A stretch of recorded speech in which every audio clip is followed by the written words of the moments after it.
Chapter 351. After a full half-hour of uninterrupted silence, Klein opened his eyes and slowly rose to his feet. He took his cane, put on his hat, and left the cathedral, taking a rental carriage back to Minsk Street in the dark.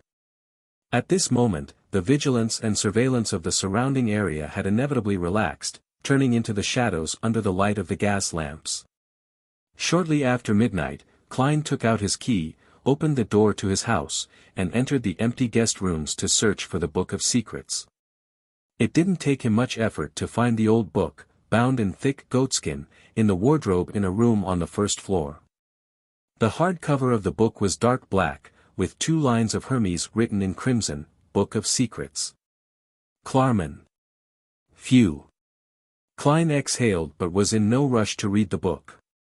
Instead, he quickly constructed a wall of spirituality in the room, summoning and responding to himself via a ritual, and then he threw Azek's copper whistle, the master key, the all-black eye, the Beyonder bullets, the bottle of biological poison, the werewolf Beyonder characteristic, the Book of Secrets, and even all the vessels above the grey fog. He planned on waiting for the commotion to subside before deciding on which to take out and which to carry.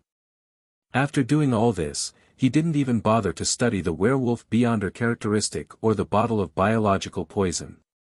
He simply washed up and laid in bed. There were 2 reasons for doing so. Firstly, reading the book was too time-consuming. It was very easy to bring trouble to his body in the real world on this rather uncalm night. Secondly, Klein was aware of his current weakness, which was that the speed at which his spirituality was growing wasn't enough to satisfy his ever-increasing Beyonder powers and mystical items. After such an intense battle, his spirituality was already drained. His head was aching, and he was drowsy. Yes, the one thing that places the greatest burden on my spirituality are the paper figurine substitutes, followed by the creation of Sun Holy Water with the sun brooch, but it wasn't used tonight. Next in the list is Holy Water Creation and Flaming Jump. Klein yawned and used cogitation to get rid of the state of extreme tiredness and tenseness that prevented him from falling asleep. In less than 10 seconds, he entered the land of dreams as various fragmented scenes appeared alternately before him. In the clearing surrounded by the abandoned warehouses, the machinery hive mind came and went before coming again. The person in charge of investigating this incident went from being a team captain to an expert at the rank of deacon. Ecancer Bernard's brown hair remained unkempt and stuck out stubbornly, making it impossible to hide them even with a hat on. This led to many members of the machinery hive mind to secretly joke that the deacon probably used a bomb to style his hair.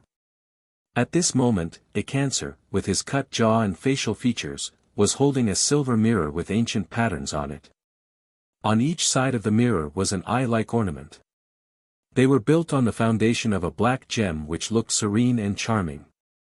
Ecancer surveyed the area and said, although the rats in the sewers are experts at interfering with divination and mediumship and had already dealt with the scene effectively, this is a mysterious Beyonder world, and there is no way to guarantee a 100% success. As he spoke, he looked at the silver mirror in his hand as he used his right hand to touch its surface thrice. After pausing for 2 seconds, Ecancer took a deep breath and said in a deep voice, "Respected Rhodes, my question is, who were the participants in the incident that just happened here?" The surrounding darkness suddenly thickened, and the surface of the silver mirror began to ripple with aqueous light. Soon, a scene appeared in the silver mirror. Amidst the rising flames, there was a figure floating in the air. He was wearing a black double-breasted frock coat and a half-top hat. His body was distorted, and his face was indistinct. Furthermore, his face was smeared with paint. Beneath his feet, flames rose up and engulfed him. As the aqueous light flashed, the scene changed. A middle-aged man in a dark red cloak appeared. His arm was burning with resplendent flames, but his head was hidden in the darkness. Scene after scene was played out in front of their eyes. They saw a woman with a complicated black regal dress and messy blonde hair. However, her face was completely transparent, as if she didn't exist. Beside this lady were 2 men with black fur all over their bodies. Only their backs could be seen as they were being pulled by strange arms. Finally, the changes came to an end as it fixed onto the blazing flames that soared into the sky. The fireworks bloomed in a splendid and resplendent fashion as they lit up the entire scene. In this dreamlike scene, the man in the black double-breasted frock coat appeared once again. Twisting and retracting, he faced forward, pressed his hat to his chest, and bowed slightly. Not only was his face extremely blurry after being interfered with, but it also presented a glisten of oil. Just as a cancer was about to ask his teammates for their opinions, several lines of text in ancient Fasak appeared on the surface of the mirror. Based on the principle of reciprocity, it's my turn to ask the question. If you answer wrong or lie, you will be punished. The word punished was blood red, as if it were dripping with liquid. The expression on a cancer's face was twisted at first before it turned abnormally serious. Soon after, the mirror's aqueous light flashed and a new line of text appeared. What's your sexual orientation? A cancer was stunned as he felt the gazes of his surrounding team members all land on him. 6 in the morning. The sky was just beginning to brighten. The sleeping Klein awoke to the punctual church bells. According to his usual habits, he would just turn around and continue sleeping until it was almost 8 o'clock. But this time, he immediately sat up and looked around. Yeah, I didn't get raided on the pretext of checking my gas meter. He let out a sigh of relief, and without even bothering to clean himself, he got off the bed and took 4 steps counterclockwise to go above the gray fog. He wanted to study his spoils from last night. Sitting in the fool's seat, Klein started from the simplest. He picked up the dark green fong and observed it for a few seconds. Then, he conjured a pen and paper and wrote the divination sentence, its effects. This didn't mean that divination could be used as a substitute for experimentation. With the fact that he held the item in his possession, and how he knew a lot about prisoner, lunatic, and werewolf from Sharon and Merrick, he believed that it was enough for him to attempt to gain some revelations from it.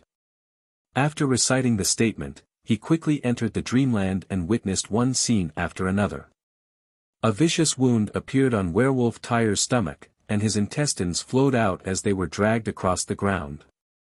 However, he only washed it with water and stuffed the intestines back into his stomach. He pinched both sides of the wound, and in the end, the wound actually healed. Under the perfect red moon, he faced the sky and let out a long howl. Black fur grew out of his body, inch by inch, and the fangs in his mouth were distinct. He waved his claws and cracked the steel plate that wasn't considered thin. He ran wildly through the wilderness, increasing the gap between him and the group of pursuing gray wolves as he ran further and further away.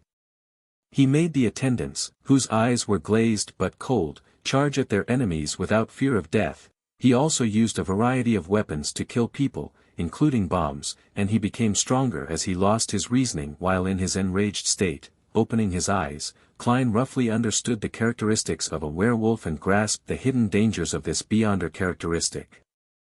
Werewolf Tyre had been under the full moon's illumination, allowing him to be unrestrained towards his desires. After his death, he left a relatively strong spiritual mark, so those beyonders, who would use this beyonder characteristic to concoct a potion to advance themselves to the next sequence, had to resist this kind of effect at an early stage, otherwise, they would show signs of losing control. However, the negative effects had yet to reach the level of a sealed artifact, and the beyonder characteristic left behind by the werewolf could still be used as the main ingredient for a potion. That's good. Unfortunately, Zombie Jason's beyonder characteristic has been swallowed by that strange door. I wonder where it leads to and if there's a way to get it back. Klein put down the dark green fong, feeling both regret and sadness for his loss, before picking up the bottom of brown translucent biological poison. He repeated the same procedure and performed a dream divination, but this time he didn't have the confidence to gain a detailed revelation. Therefore, he changed the divination statement to, its positive and negative effects.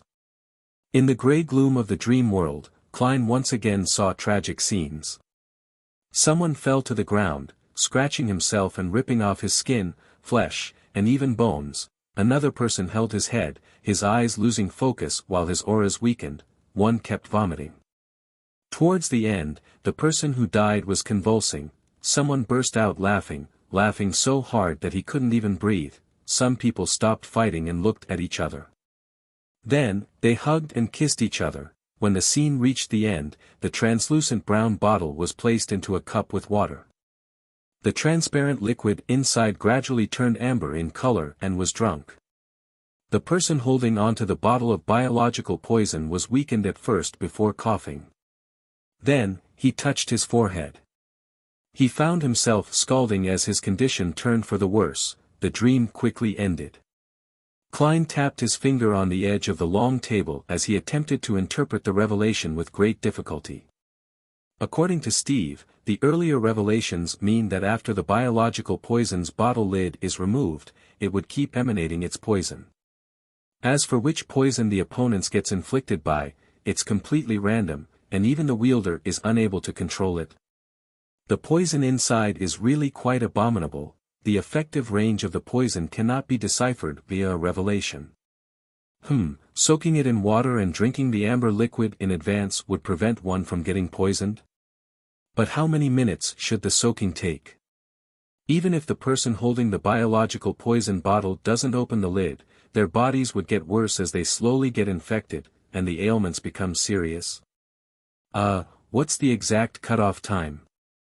Klein rubbed his forehead, intending to do some experiments above the gray fog when he was free, but he didn't know if the biological poison bottle was effective in there. For example, in his current spirit-body state, he wasn't afraid of being poisoned at all. I'll leave it at this. I'll study it in detail in the future. Klein turned his attention to the Book of Secrets, which was bound in goatskin. He then casually flipped to the first page. It was a title page with simple patterns on it but with nothing written on it. Flipping another page, Klein finally saw the opening line of the Book of Secrets: "We worship the moon, not the Evernight goddess." Chapter 352, 352. Another statement about only worshipping the moon and not the goddess. Klein couldn't help but have a look of contemplation. The last time he heard about such matters was when he was learning about the life school of thought. He never expected that the Shaman King, who had lived his entire life in the southern continent, would also have a similar point of view.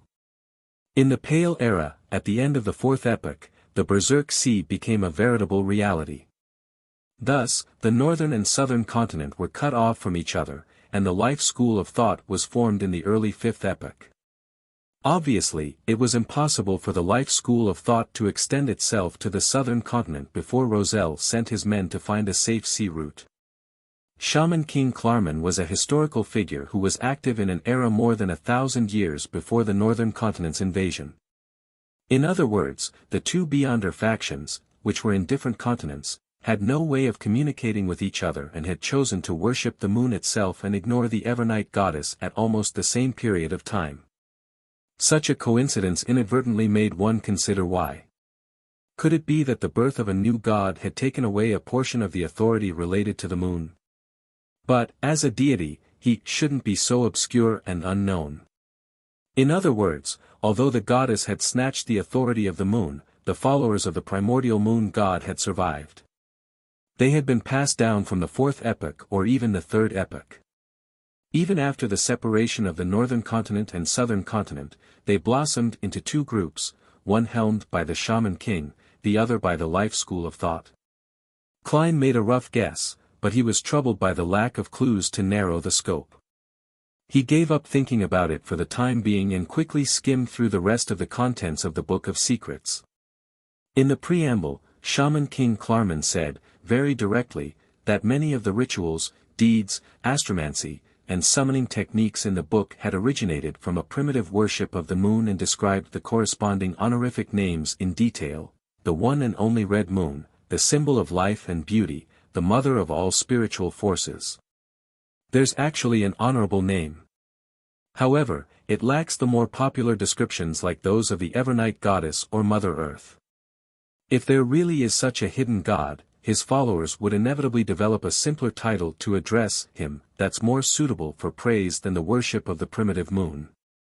Klein sensed something amiss as he began to analyze it with his own knowledge on mysticism. Besides, using the Lady of Crimson to hold a ritual would very obviously direct it at the goddess. But using an honorable name which is very similar but more detailed would circumvent the goddess, pointing it to the source of their power, the primitive moon. I wonder what arcane existence it is. Klein thought with wonder and alarm. Due to his lack of time, he skimmed through the details and found that, as Shaman King Klarman had said so himself, many of the deeds and rituals were directed at the moon. For Klein, it wasn't a cause for concern. He didn't plan on copying them wholesale and end up provoking the primitive moon which he had no idea about. What he wanted to learn was the overall structure, design, and details of the deeds and rituals. Only by mastering the underlying rules could he come up with his own secret deeds, rituals, astromancy, and summoning techniques that pointed to the King of Yellow and Black. Perhaps in the far future, I'll have my own mysticism system. Klein removed the spirit pendulum from his wrist and finally confirmed the authenticity of the Book of Secrets. After receiving a clear answer, he was in no hurry to use the werewolf's beyonder characteristic to divine a formula. After all, he wasn't able to sell it, and for the same reason, he decided to delay the research of the biological poison bottle for a while. He quickly returned to the real world and drew the curtains. He saw the sun, which wasn't capable of illuminating the land. It was hidden behind the clouds and fog, looking somewhat pale. Achoo! Suddenly, Klein covered his nose and mouth, and he sneezed. Only then did he realize that his head was aching and burning. He felt lightheaded and had seemingly caught a cold. I actually fell ill as a Sequence 7 Beyonder. Klein pulled out a piece of paper and sniffed. He carefully thought back for a moment and quickly understood the reason. The negative effects of the biological poison bottle would gradually weaken the possessor and result in an illness. If it was carried around even longer, then it might even lead to death. And this effect couldn't be eliminated with the use of spirituality seals. Last night, Klein's spirituality was almost nearly emptied after the battle. While his body was still weak from the poison, he still carried the biological poison bottle with him and hid in Lever Cathedral for half an hour, adding the time spent on his return to Minsk Street, and he had embarrassingly fallen ill. Thankfully, it's not serious. It doesn't affect anything. Klein sneezed again as he prepared to soak himself in a hot bath. After washing his face and rinsing his mouth, he specially fried an egg to reward himself. The fragrance was truly tantalizing. A Shaman King's Book of Secrets and the biological poison bottle, a mystical item that's not worse than the sun brooch, as well as a sequenced 7 werewolf's beyonder characteristic. I made quite a killing this time. It's just a pity that I didn't manage to obtain the zombie beyonder characteristic. Klein sat by the side of the dining table. As he ate, he did a tally of his spoils. What made his heart ache was the fact that he had used a total of 11 beyonder bullets, each worth nearly 10 pounds. That is to say, I burned 100 pounds. It's really like throwing money to deal damage. It's no wonder most low and mid-sequence beyonders are so desperate for money. Klein glanced down at his breakfast. They added up to only a few pence. After breakfast, Klein idly read the newspapers, sneezing from time to time as he wiped his nose and mouth with a piece of tissue paper. As soon as the church bell stopped chiming at 8 o'clock, his doorbell rang. Klein wasn't surprised to see the reporter for the Daily Observer, Mike Joseph. The reporter with beautiful blue eyes and a thin mustache, but with rather rough skin, took off his hat and greeted him. Then he went straight to the point. Detective Moriarty, do you have time to take the job? Although he had a cold, he still needed to take on jobs like usual to avoid suspicion from anyone during this period of time. Klein, who had just finished a job, smiled and said, I'm slightly ill, but that doesn't affect my fighting or shooting skills. Mike suddenly smiled and said, thank you for your help. Let's set off now. Detective Moriarty, have you had breakfast? I'll treat you. As your employer, I should be in charge of providing you your meals today. Inviting me to breakfast? Klein was startled. I just finished eating. But I suggest you go to East Borough to have breakfast there. That way, you can see a lot of things. I'll just need a cup of coffee when we're there. No problem. Mike pointed outside. The carriage I hired is waiting. Klein sized him up and said, Sir, you'd better change into something a little worse, otherwise, there will be lots of work for me. Mike looked down at his tweed coat and said with some realization, This is too eye-catching. It is in East Borough. Klein pointed into his place. I have some specially prepared clothes. We are about the same size. Mike couldn't help but exclaim, You really are a professional. Professional criminal. Klein lampooned. After changing into ordinary workers' clothes, the two boarded the carriage and headed for the outskirts of East Borough. Achoo! Klein pulled out another piece of tissue paper, wiped his mouth and nose, and blew his nose. Since there was no trash can nearby, he folded the tissue paper properly and stuffed it back into his pocket. The food in this coffee shop is okay. Of course, this is relative to the residents of East Borough. Klein pointed to the slightly greasy coffee shop at the corner of the street. He occasionally came here for breakfast whenever he spent the night at his one-bedroom apartment that was nearby. Looks like it's a pretty good restaurant. Mike didn't think it was a coffee shop. It was already past 9 o'clock, and there were very few customers in the coffee shop. East Borough residents typically finished their breakfast at around 7 and began to work or to look for work. After accompanying Mike as he ordered stewed beef with potatoes, bread, and coffee, Klein looked around for a window seat. At that moment, he saw an acquaintance, the elderly man he had helped while pretending to be a journalist. He was the one who brought me here in the first place. Why is he only having breakfast now? As Klein thought, he turned to Mike and said, You have an interviewee. As he spoke, he carried his coffee cup to the tramp. The man was wearing the same thick jacket as before. His grizzled hair was oily, and his beard was obvious. However, he no longer looked tired, and his face was no longer as appallingly pale as before. Good morning, we meet again. Klein sat down across him and greeted him, noticing that his breakfast was black bread with a large cup of cheap tea that was worth a penny.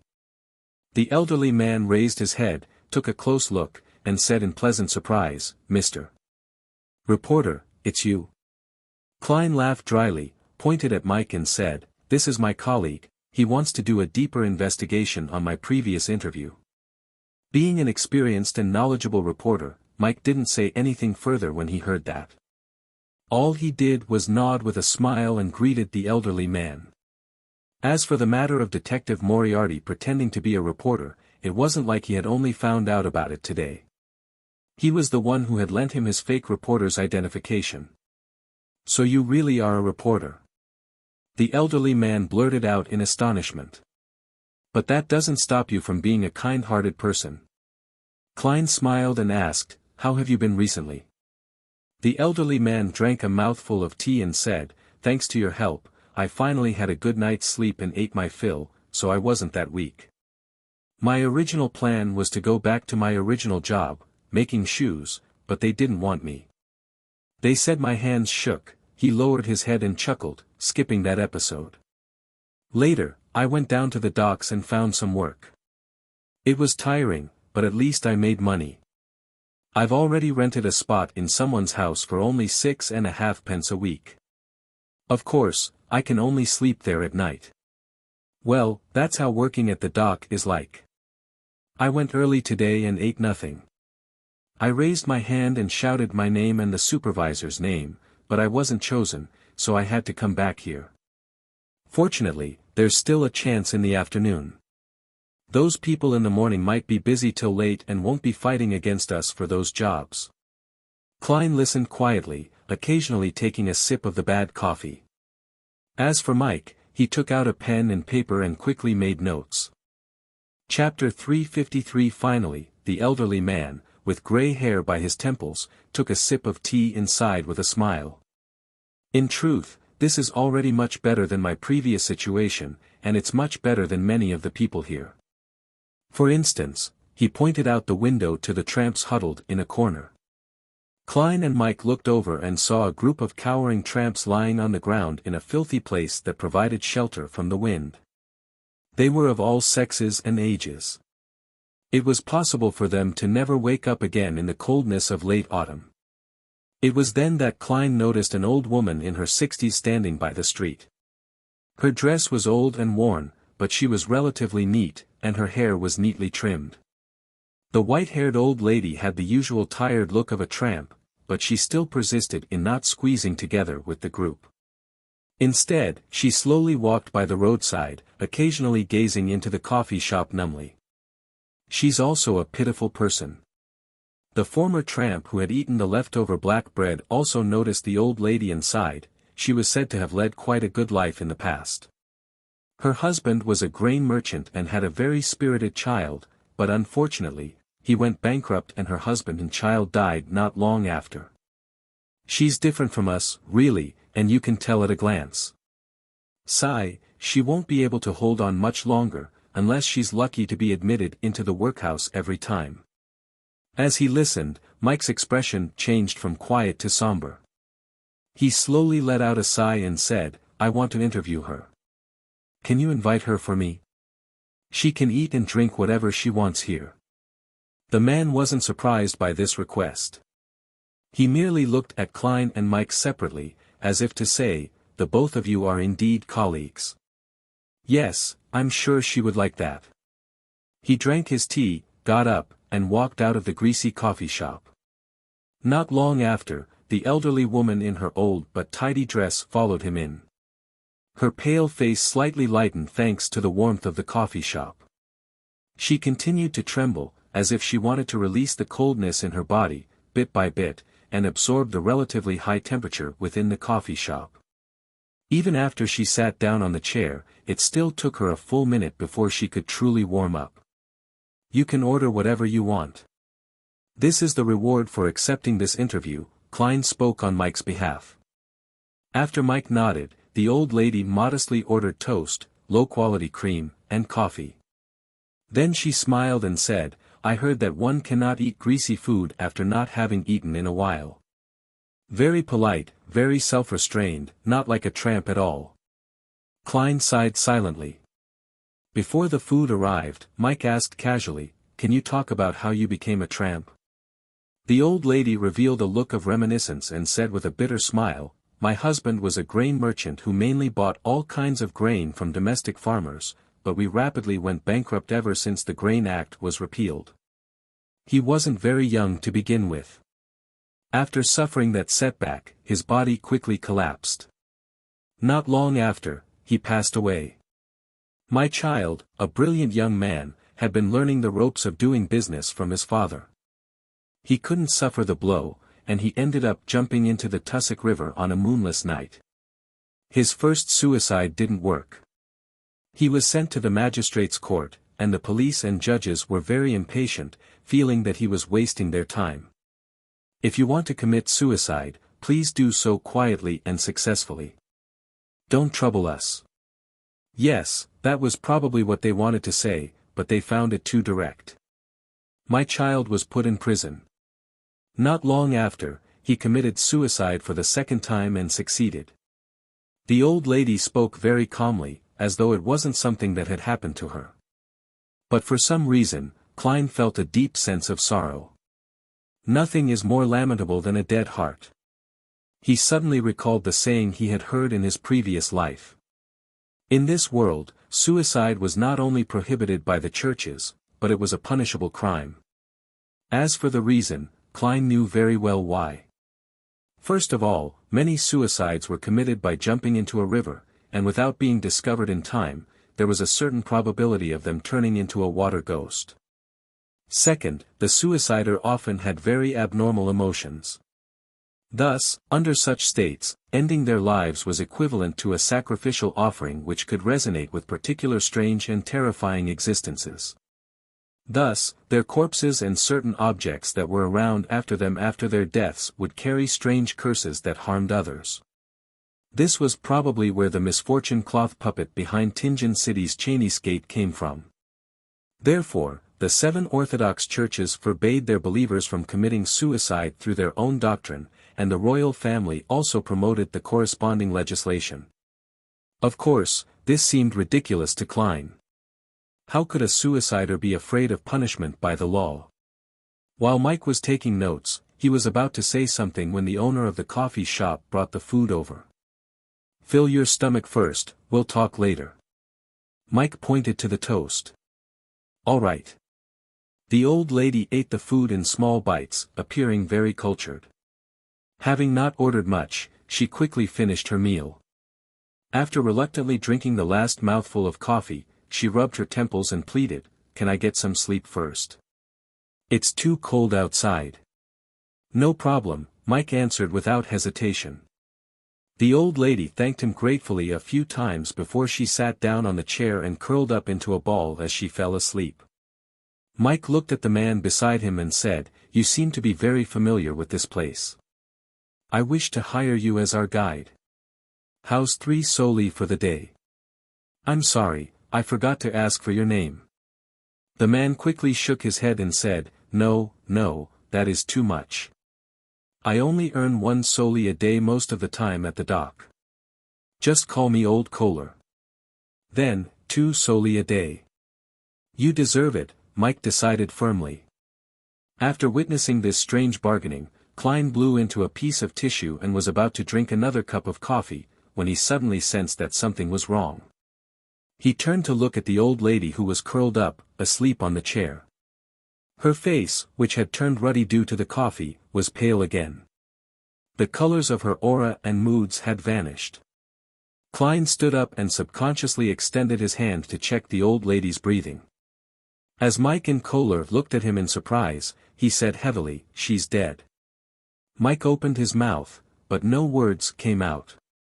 Kohler tapped his chest thrice and said with a bitter smile, "I knew she wouldn't be able to hold on for long. Such things happen every day in East Borough. At least she filled her stomach and died in a warm place. I hope it will be the same for me in the future." Klein was silent for a moment before he said, "Kohler, go and get the police." "All right." Kohler tapped his chest thrice once more and ran out of the coffee shop. The boss glanced over but didn't come over. It was as though it wasn't something he needed to concern himself with. After a while, a policeman in a black and white checkered uniform, carrying a baton and revolver, entered the coffee shop. He looked at the dead old lady, asked Mike and Klein a few questions, then he waved his hand and said, "That's all there is to this. The 3 of you can leave after I get someone to collect the corpse." "That's it?" Mike blurted out in surprise. He was obviously not very familiar with East Borough. The policeman sneered. Such incidents happen in large numbers every day in East Borough. He rolled his eyes and looked at Klein and Mike. "You don't look like people from around here. Who are you? What's your identity?" Mike produced his press identification, and Klein said that he was a private detective responsible for protecting him. The policeman's face turned serious as he looked at Klein and said, "I suspect that you're carrying a gun illegally.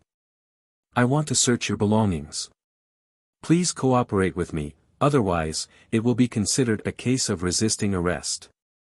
Mike was suddenly worried because he knew that private detectives were usually unlawfully possessing firearms. Klein expressionlessly spread out his hands. "All right." He let the policeman search him, but nothing was found on him. After the old lady's corpse was taken away, the disappointed policeman left. Mike clenched his fist and pounded on the table. A living person just died here, yet, all he cares about is investigating the unlawful possession of firearms. Upon saying this, Mike looked at Klein and asked, puzzled, "You didn't bring a gun?" Klein shook his head, pulled out his holster and revolver from under the table, and said calmly, "As a detective, I have a lot of experience in this area. As a magician, he could place the revolver right in front of someone and make it impossible for the person to notice it. Moreover, since he didn't buy any ordinary bullets, the Beyonder bullets were temporarily left above the gray fog. His revolver was currently empty, but this didn't stop him from shooting with his revolver. All he needed to do was to use his mouth to emulate a bang when he pulled the trigger. Upon seeing this, old Kohler whispered from the side, "So you're a detective." Klein pointed at Mike and casually explained, "I was also entrusted with a mission by this gentleman the last time as well." Mike sat there without refuting. After a moment of silence, he said, "Although I've investigated the gangs and witnessed the miserable life of some prostitutes, I'm not familiar with the situation in East Borough. Please help me open my eyes to this place, allowing me to see if there are any problems with this investigation plan." As he spoke, he took a few sheets of paper from the inside pocket of his clothes and spread them out on the coffee shop table. Klein glanced at him. "Interviews with East Borough residents of different ages? That's too troublesome. I think we can divide it according to location. In better apartments, 5 or 6 people squeeze into a one-room apartment. Others stay in the corner of a street that's sheltered from the wind, park benches, bars, and workhouses. In addition, they can be segregated by what time they begin work, and when their rest times are." Mike listened carefully and nodded. "Not a bad idea. What do you think, Kohler?" Old Kohler pinched his nose and said, "I can't read, but I think whatever Mr. Detective said seems all right." Mike thought about it, changed his plan, and said, "Then let's go to a nearby apartment and make a random selection." Chapter 354, 354 Backlands East Borough, at an intersection. Mike Joseph saw a number of pitiful-looking children in rags along the street. He wiped his mouth with a handkerchief and planned to head over to give them some pennies. However, his action was stopped by the former tramp, old Kohler. "They're thieves." "Thieves? What about their parents? Or are they controlled by the gangs?" As a senior journalist, Mike had never been to the East Borough, but he had heard of instances of a few gangs controlling street children to steal and beg. Parents? They either don't have parents or their parents were once thieves or might still be thieves. "Of course, Mr. Reporter, you're right, many of them are under the control of gangs, and it's said that the gangs will teach them how to steal. For example, they will hang a gentleman's coat on a wall, put a handkerchief in the pocket, and hang a pocket watch on the outside, and through repeated practice, the children will attempt to steal the handkerchief without shaking the pocket watch. Heh. This is what I heard from others while at the workhouse when I was homeless." Old Kohler babbled on, "I remember the youngest thief ever caught on this street was only 6 years old." Sigh, 6 years old, he seemed to recall his child who was lost to a disease and couldn't help but take out a cigarette from his pocket. He couldn't bring himself to smoke it, so all he did was take a sniff. 6 years old. Mike was stunned by this number. Klein quietly listened and sighed. "This is East Borough." He looked around, composed himself, and said, "This place is closer to the jungle than to human society. Our interview has to be treated as an adventure. You have to learn how to avoid the territory of dangerous creatures, but you must also avoid those little things that don't seem to be too harmful to you. Well, I'm talking about mosquitoes in the jungle. Mike, if you expose the thickness of your wallet to those kids, then even if you protect it well and don't let them steal it, robbery is a destined outcome during the rest of the adventure. If you dare to resist, then perhaps there will be one more body floating in the Tussock River tomorrow morning." "Mr. Detective, you're absolutely right. There are so many people in East Borough. No one pays notice to the few missing people every day," old Kohler agreed. Mike listened intently for a few seconds, and after a few seconds of silence, he suddenly said, 35 million. Huh. Because of his cold, Klein's throat was obviously a little hoarse. Mike stepped forward and said, "This is a preliminary estimate of the population count of East Borough. But I know that there's definitely more than that." "That many?" Old Kohler was startled. Although he had experienced the days and nights in East Borough and knew that there were a lot of residents here, he didn't expect there to be this many. This is several times the population of Tianjin City. Klein subconsciously compared it with the place that was most familiar to him. He looked at the intersection a few steps away and asked, "Which way should we go next?" Old Kohler looked up and said, "Definitely not straight. That area is under the control of this Manger gang. They're very vicious and completely unreasonable. If they discover any reporters doing interviews, then they'll definitely beat us up." This Manger gang? Isn't that the brainless gang that caused me to lose £10,000? He was some kind of executioner. I don't even remember his name. Fortunately, the £10,000 was eventually exchanged for the Sears corresponding sequence 7, 6, and 5 potion formulas and the all-black eye, as well as the Intis ambassador's life. I wonder who ended up obtaining the manuscript of the third-generation difference engine. Klein instantly recalled what had happened early last month. Smanger gang? The gang that is mainly composed of Highlanders? Mike asked thoughtfully. Mr. Reporter, have you heard of them? Old Kohler asked in surprise. Mike sneered.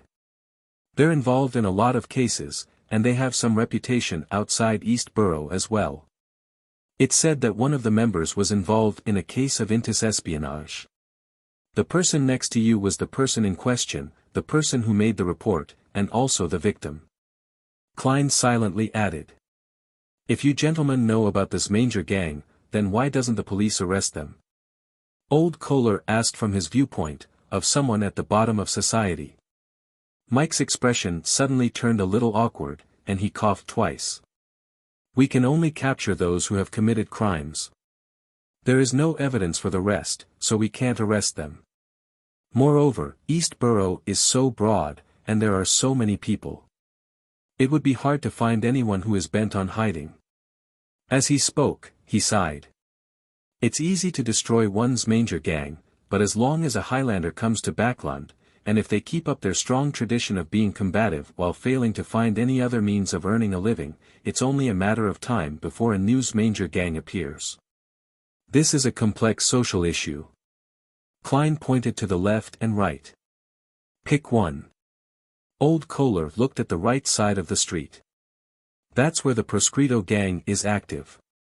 As long as we don't provoke the girls who do business on the streets or in the bars, they won't notice us.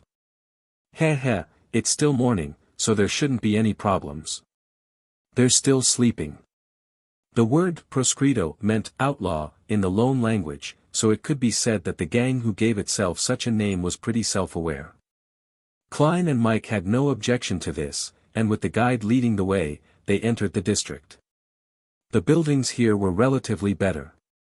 The streets were less squalid, and the air was filled with the smells of oyster soup, fried fish, ginger beer, and the smell of various food and beverages left behind by street vendors, as well as the fishy smell of fish-related products. While walking here, Klein felt an inexplicable sense of familiarity. It was as if he had returned to Tianjin City, to Iron Cross Street, and to the street outside the apartment where he had originally lived in. The only difference was that Backland was closer to the sea and had more traffic. There was a lot more fish. This is a relatively good apartment in this area. Back when I loitered around here, I discovered that the gentlemen and ladies inside are all, quite clean. Old Kohler pointed to a pale yellow 3-story building. As they got closer, they noticed a sign hanging in front of the apartment. It had a picture of a pocket watch, a clock, and a screwdriver, with the words, "Watch Repair." A watch craftsman lives here. Klein dug up a similar scene from the memory fragments of the original Klein. Back then, Benson, Melissa, and himself had gone to somewhere similar to repair the silver pocket watch which his father had left behind, but despite repairing it several times, it would quickly break. This continued until Melissa fiddled with it and ultimately fully repaired it. It became the most decent thing on Klein's person during that period of time. After Klein's death, the pocket watch, which had both monetary and sentimental value, was not buried with him. It should now belong to Benson, right? I wonder if he will think of me every time he takes out that pocket watch. Klein suddenly blinked and curled the corner of his lips. Probably. Mike wasn't sure. If anything went wrong with his pocket watch, it was usually sent to the original watch store he bought it from. The store would then send it to a repairman or to a craftsman who had partnered with them. As soon as they entered the apartment, they saw a middle-aged man with a messy beard. The gentleman had just come out of the bathroom and was about to return to his room. When he saw the three strangers come in, he hurriedly asked, "Do you want to repair something?" What a coincidence. We actually met the craftsman immediately. Klein was slightly puzzled. Mike took out his pocket watch, smiled, and said, "Yes, my pocket watch has recently not been keeping time well. Can you help me take a look?" He didn't reveal his identity and planned to interview him over some casual chit-chat.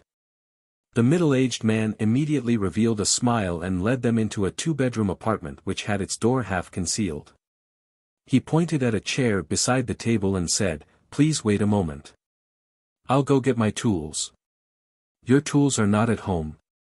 Mike asked in surprise. The watch craftsman shook his head and laughed. "How is that possible? A set of tools is very expensive. There's no way I can buy them on my own. The only way is to pool everyone's money together to buy 3 or 4 sets, and whoever has business will use them. So, we moved in together.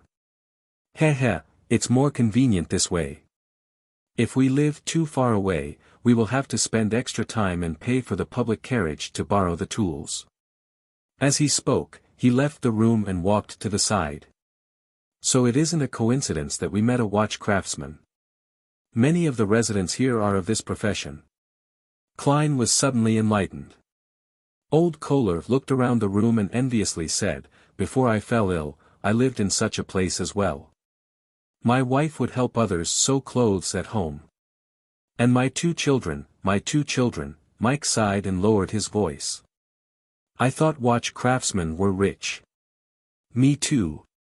Klein covered his mouth. After a cordial exchange with several of the apartment's residents, Klein and the others once again embarked on their adventure. They had walked about 100 meters when they heard people quarreling along the street. The two women were using all sorts of obscenities against each other, allowing Klein to learn many words he had never heard before. The reason for their argument was that the one on the left accused the woman on the right for making the apartment they lived in dirty and noisy. The woman on the right was scolding the woman on the left, thinking that it had nothing to do with her. After all, no one asked her to recruit guests at night and sleep during the day. "Is that a laundry maid?" Mike asked, frowning slightly. "Yes, I know her. She's a widow, helping people wash their clothes with her 2 daughters, Old Kohler answered certainly. Mike thought for a few seconds and said, "Take me to their place." Old Kohler nodded and led the two of them around the argument before they entered the dilapidated apartment building that was obviously inferior to the one they had just seen. As soon as he arrived outside the laundry maid's room, Klein immediately felt the dampness. In the room hung dresses that were not dried yet.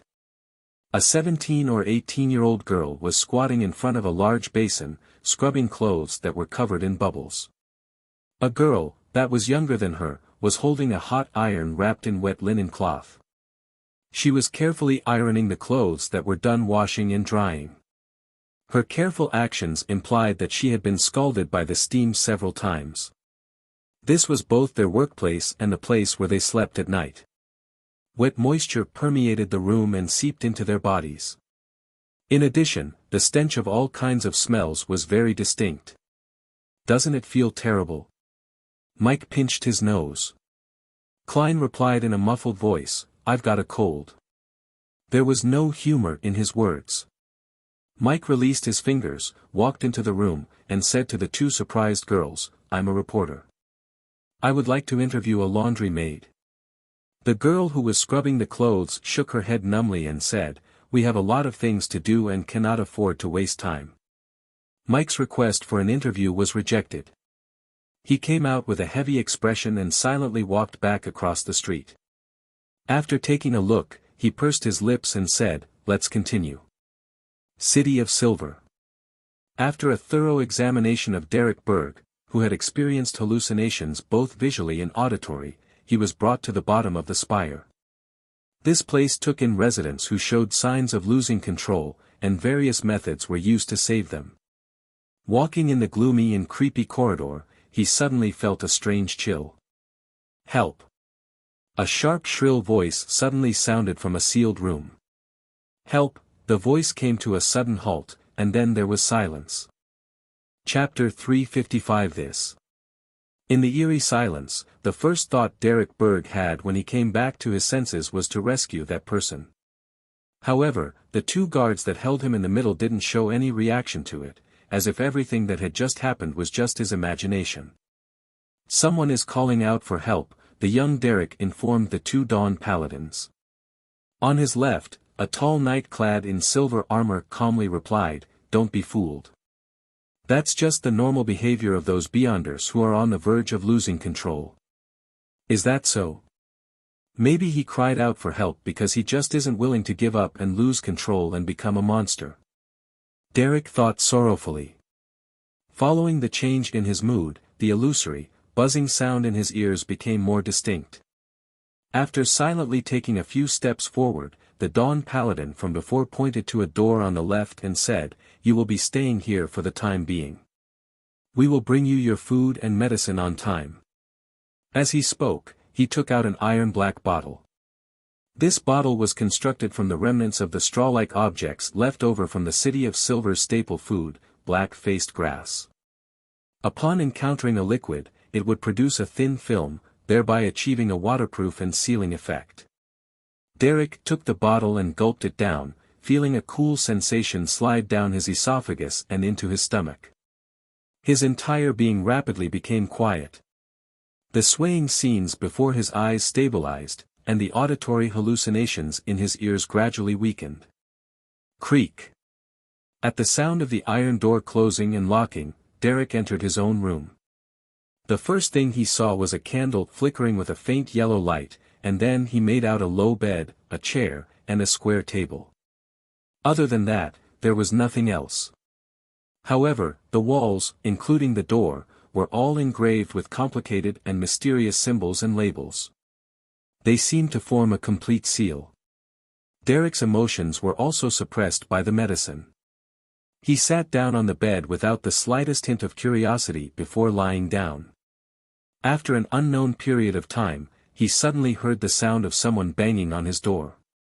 However, this didn't come from outside his room, but from his neighboring cell. Derek sat up and listened. He heard a sharp, high-pitched wail from the knocking. His hair stood on end as he abruptly stood up, taking an extremely defensive stance. At this moment, thumping sounds spread to the metal walls that were separated by two rooms, slowly smashing a protrusion. Derek was about to pray for holy light when the scene before his eyes suddenly lit up. It seemed as if the entire space around him had been moved to the outside world, just in time for the lightning to streak past. The sound of the wall being smashed beside him had vanished, and the bottom of the spire regained its silence. It wasn't an absolute silence. Rather, the sound of light footsteps echoed for a long distance. It only turned silent after the echoes continued on for a long time. Derek was wondering what had happened to the Beyonder in the neighboring cell when someone knocked on the metal wall on the other side. Tack. Tack. Tack.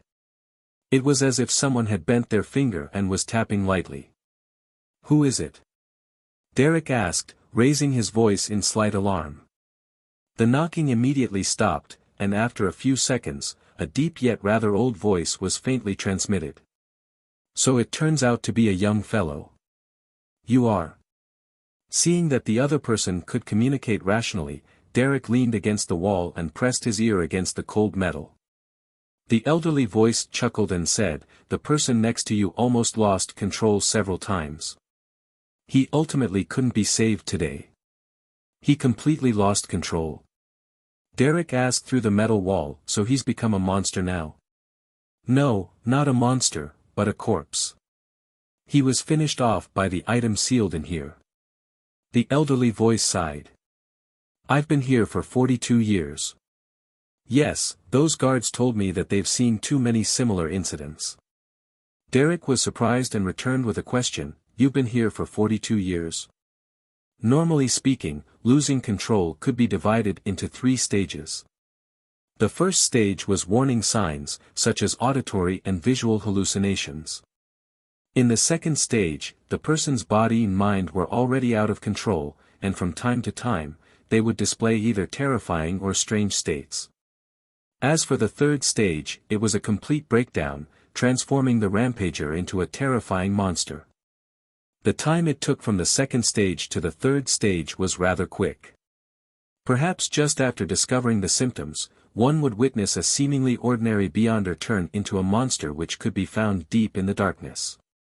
In other words, after a second stage beyonder was sent to the bottom of the spire, they would either be treated with medicine, rituals, and other methods, slowly stabilizing themselves and allowing them to leave within 18 months.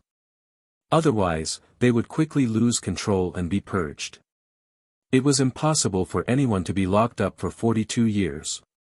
As a first-stage beyonder, they would only take between a few days to less than 20 days to eliminate all the symptoms and leave, fully treated. The elderly voice immediately chuckled and said, "That's right, I also didn't expect that I would stay here for 42 years. I don't have any signs of losing control, but they believe I'm rather dangerous and can turn into a monster at any time." Derek frowned slightly and asked curiously, what happened 42 years ago? At that time, neither of his parents had been born yet. The elderly voice was silent for a moment before saying, I was once the captain of an exploration team. We found a destroyed city about half a month away from the City of Silver. This was calculated based on our speed. That city was similar to our City of Silver. It clearly has traces of it being ruled by giants, and it also believed in the Lord that created everything, the omnipotent and omniscient God. Unfortunately, they were destroyed countless years ago. Derek wasn't a stranger to such matters. He immediately guessed, because you encountered some strange incidents there, you were determined to be at risk of losing control. More or less. The elderly voice chuckled. After we explored the core area, we discovered that the city was attempting to change faiths. They created deities that they imagined would save them. However, it was useless, even the statues of those deities were destroyed and spilled all across the land. At this point, his tone suddenly became heavy. However, we met a person there. This is the first time in the past 2,000 years that our City of Silver had met someone who didn't belong to our city. Outside City of Silver, in the depths of the endless darkness, there really was someone still alive. Derek subconsciously asked, "You brought him back to the City of Silver?" The elderly voice said after 2 seconds, "Don't you feel shocked? The reason why our City of Silver works so hard to explore the surroundings is to find humans like us. We finally found them 42 years ago. This is indeed rather shocking news, but I often see Miss Justice, Mr. Hanged Man, and the others. I often hear of the Lone Kingdom and the 7 Orthodox gods. Isn't it very obvious that there are people outside the City of Silver, with cities and countries?" Derek scratched his head, and without much experience, he pretended to be shocked. I didn't notice this point. This is truly unbelievable. Other than the residents of the City of Silver, there are actually other people. The elderly voice remained silent for a while before saying, "Has the City of Silver's education become so terrible?" Without waiting for Derek to speak, he sighed and said to himself, "We very warily invited that person to the City of Silver as a guest." After some consideration, he agreed. We monitored and escorted him along the way back, but when we had almost arrived at the City of Silver, he suddenly disappeared. We searched everywhere, but we couldn't find him. After we returned to the City of Silver, my team members went crazy, one by one. They lost control. All of them. Not a single one was spared. The 6-member council suspected that we were contaminated by something and that the person was not a human at all, but an evil spirit, a monster. So, they locked me up here, and every so often, they would come over to confirm my condition, but they would never tell me what the problem is, nor would they let me out. Derek exhaled heavily and asked, "Do you remember what that man looked like?" He looked very ordinary, and nothing about him stood out.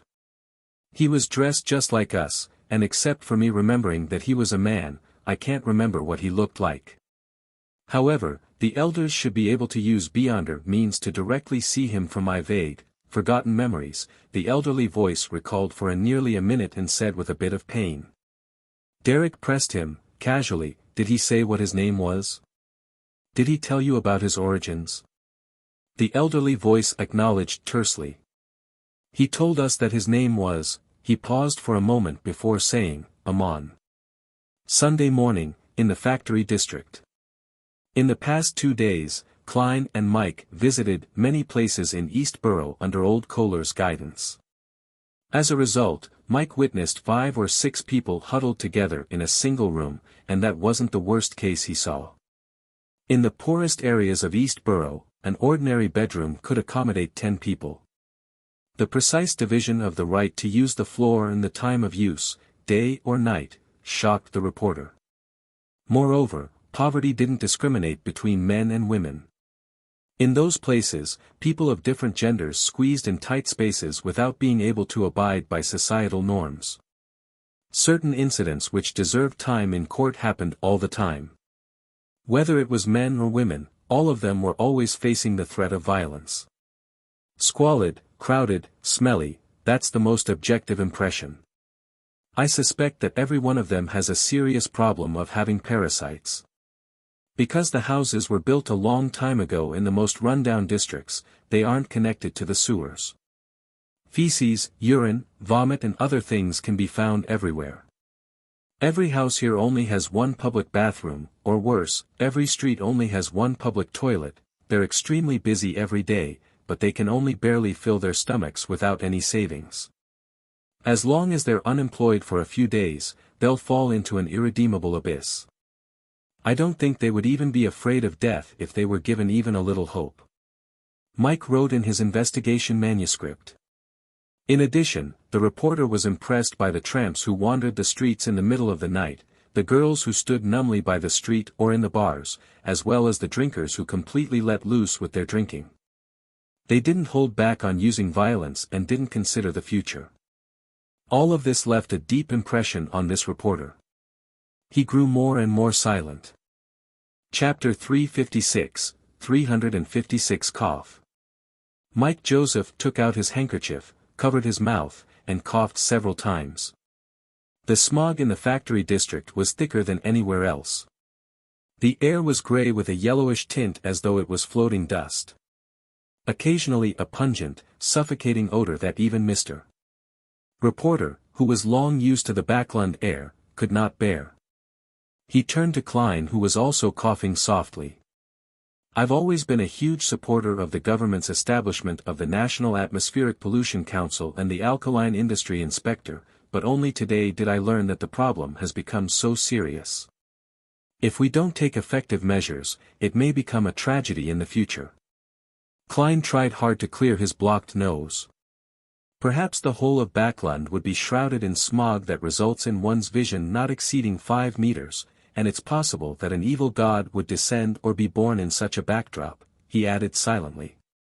Old Kohler didn't quite understand the conversation. He cleared his throat that was filled with thick phlegm and led the reporter and the detective around the watchman and into a lead factory. Most of the workers were women. They were working busily without any protection, and the factory floor was filled with dust. Looking at the tiny particles floating in the air, Klein felt like he was looking at toxic gas. The young ladies without masks were like lambs waiting to be slaughtered. For a moment, he felt as though he was back in Tingen, back to the time when he had helped Sir Deweyville deal with the grievance haunting him.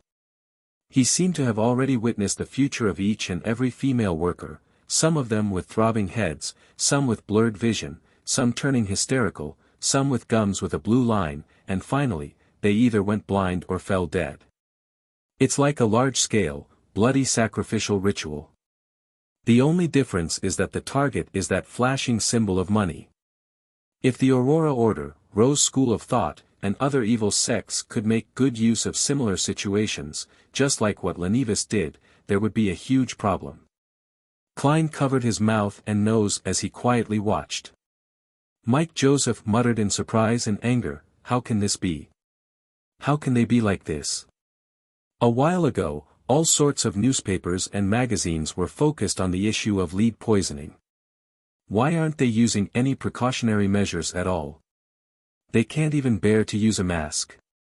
These factory owners are murderers. He truly is a reporter with a sense of righteousness. Even though he isn't young, he's rather stingy, and his acting is pretty outstanding, he still retains his original pure motives. But how is he so aware of lead poisoning? Right, I forgot. I had gotten Sir Deweyville to advertise the dangers of lead poisoning on the newspapers and magazines. It seems like he did it well, but for some people, what does it matter if one or two of the lower-class commoners die? There are plenty of people waiting for jobs. Klein thought with a heavy heart. As a senior journalist, Mike didn't lose his reason. He quietly observed and asked a few workers who had changed shifts, then he left the lead factory. Subsequently, they entered one factory after another, but lost their mood to discuss anything when they saw the squalor of the place and the intensive labor involved. It was almost noon when Klein suddenly discovered that there were a lot of people gathered outside a factory. They were mostly women, and they were excitedly shouting something and were trying to rush in. What happened? Mike asked Old Kohler, puzzled. Old Kohler was also puzzled. I'll go over and ask. He jogged to the outside of the factory and blended into the crowd. It took him several minutes to get back to Klein and Mike. They're going to smash those new machines. Old Kohler took a breath and got to the point. Why? Mike hadn't been in charge of similar news before, and so he didn't know much about the situation. As for Klein, he had an inkling of the reason. Old Kohler pointed to the factory and said, "This is a textile factory. They wish to use the latest textile machines, so the number of people in charge of controlling the machines needed will decrease. It seems like they're going to fire a third of the workers. The female workers want to smash the machines and get their jobs back, or else they'll probably not survive. Perhaps, the only choice is for them to become street girls." Mike opened his mouth. From the shape of his mouth, he looked like he was going to say, "Fools," but he didn't say anything in the end. He just looked in silence and didn't even move closer. "Let's go back. I've pretty much finished my investigative interviews." After a long time, Mike sighed. All three of them turned around and began to walk out of the factory district. No one spoke as they walked. As they were about to part, Mike glanced at Klein and spoke in a low voice. "Do you think those women can still find anything else to do if the lead factories who do not provide protection are shut down, or if their bosses are sent to court?" Klein gave it some serious thought and said, "If it's just a few factories, there won't be much of a problem, but some female workers might suffer from the hunger and cold while looking for other jobs, and they would gradually lose their strength because they don't have any savings. It would be a disaster if too many factories are shut down in a short period of time, not to mention the people who lose their jobs after the new textile machines are used. The Backlund factory district alone might have thousands or even tens of thousands of unemployed workers, who have no food or clothing, roaming the streets like zombies. They might lower the conditions of their pay in order to snatch the jobs of others. Who knows how many people in East Borough will lead an even more difficult life or die as a result. It would be a hell-like scene, and even if this world doesn't have Beyonder powers, it would still bring about a huge disaster. And now, the various evil gods are lurking in the darkness, waiting." Klein swallowed all the words in his mind. Mike fell silent again, and after paying £10 and 6 soldi, he left the smoke-emitting factory district in a carriage. Klein looked at the carriage ride into the distance but didn't say anything. Back when he was a Nighthawk, he had known and come into contact with the lives of the poor, but the impression left on him wasn't as deep this time. A multidimensional observation revealed a human abyss in front of his eyes. East Borough is truly filled with hidden dangers and tinder-like threats. If one isn't careful, it can be ignited by a cult. Klein pondered for a few seconds and said, "Kohler, I'd like to ask you to help me keep an eye on the situation in East Borough." "Oh, only when you're not bogged down by work. I'll pay you, giving you the money to build a relationship with the other workers. Every week, we will set a time to meet at the coffee shop from before." Old Kohler's eyes lit up. No problem. He made no mention of the price, and he fully trusted the good detective. Klein weighed his options and said, "Every time we meet, I'll give you 15 solely as funds and compensation. If you provide me with information that I'm satisfied with, there will also be an additional 5 solely as payment." "A pound?" Old Kohler blurted out in shock. In his warmest and happiest days, he was paid only 21 solely a week, or £1 1 solely. "Yes." Klein nodded. "You have to pay attention to your words and actions. Don't be in a hurry to gather information. Maintain a state of speaking less and listening more. Otherwise, you'll be in danger. Informant fees such as these can theoretically be reimbursed, but I'm now a self-sponsored 50p party." Klein sighed as he gave a self-deprecating laugh. Empress Borough, in Miss Audrey's study within Count Hall's luxurious villa.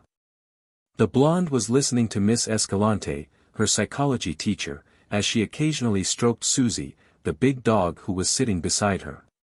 With dark hair that went all the way down to her waist, Escalante Ocelica noticed that the dog also seemed to be listening intently.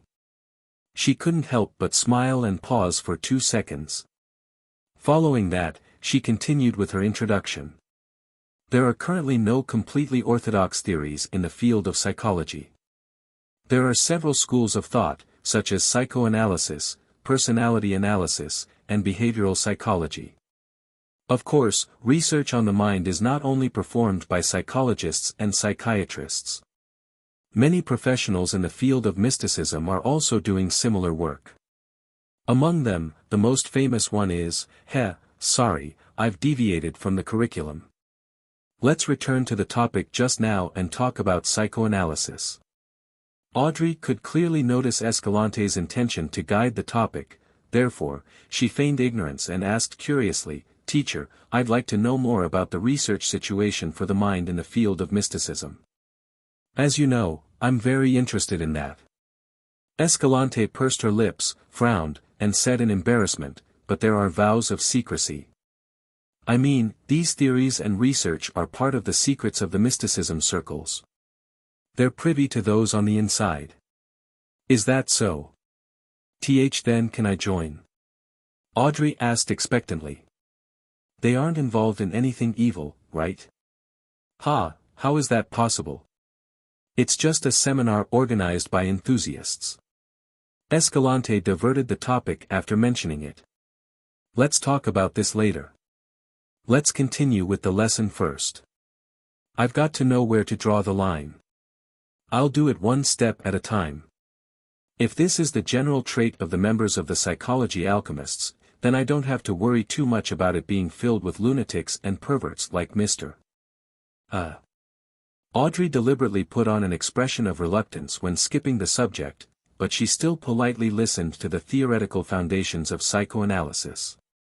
When the class was over, and after sending Escalante off, she returned to the study, carefully closed the heavy wooden door, and said to the huge golden retriever, "Susie, what do you think of her?" "She's not sincere," Susie answered flatly. Then, she tilted her head and said, "However, what she said is very interesting. I think it's even more interesting than meat and biscuits. Susie, do you wish to be a psychiatrist in the future? Specializing in the treatment of mental illness in animals? For example, that horse which is suspected to suffer from depression at the Glains."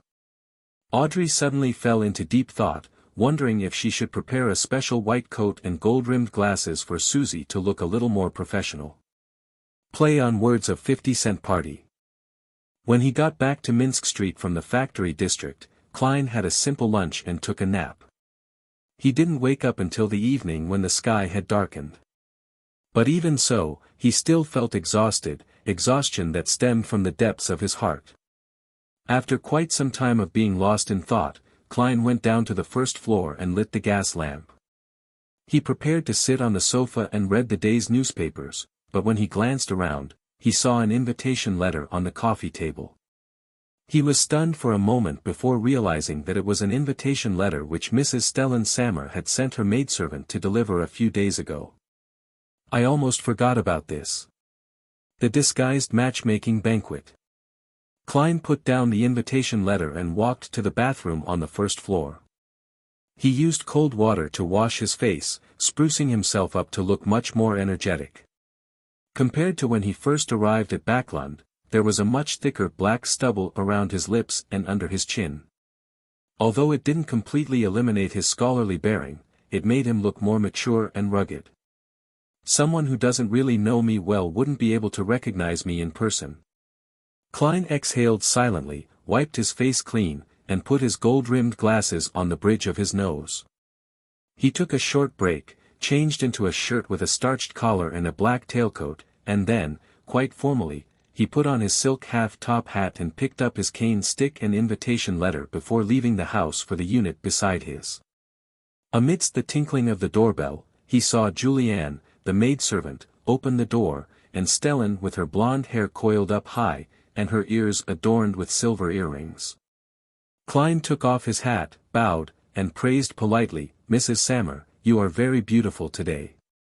Although his words were extremely perfunctory, it was true that she was much more beautiful than usual. It appeared that her ability to doll herself up meticulously had experienced a significant breakthrough.